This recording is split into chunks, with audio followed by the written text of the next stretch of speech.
All right, so something else that'll come up is say that you are making a box, and like with me, I use scrap wood because I tend to have a lot of scrap wood left over, and so I use a sheet for most of my cuts, but then I needed three more pieces, so I used scrap wood that I had. Now, these are now cut using the method that I showed before to the right length, but they need to be 15 inches wide, which is how wide this is. This is the back piece. It's already cut to the width and the length, and this is 15 inches, same as the other piece.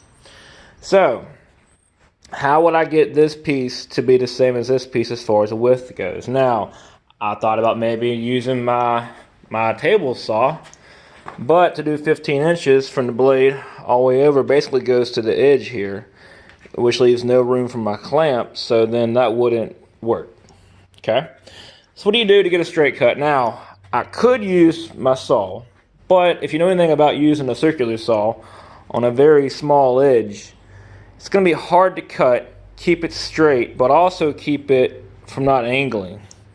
So what I do is, this is where I use my fixed base router, and I would use a flush trim bit. And the way that works is that the flush trim bit has a bearing that'll run against the edge of the wood here and carve off all this, and will make this piece on top just as wide flush with this bottom piece.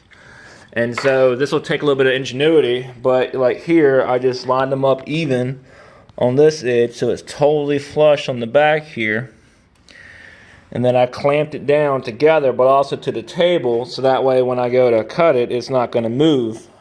So all I gotta do is make a pass on this and the other two pieces using this board as a reference, and I will have the same exact width as the rest of my wood.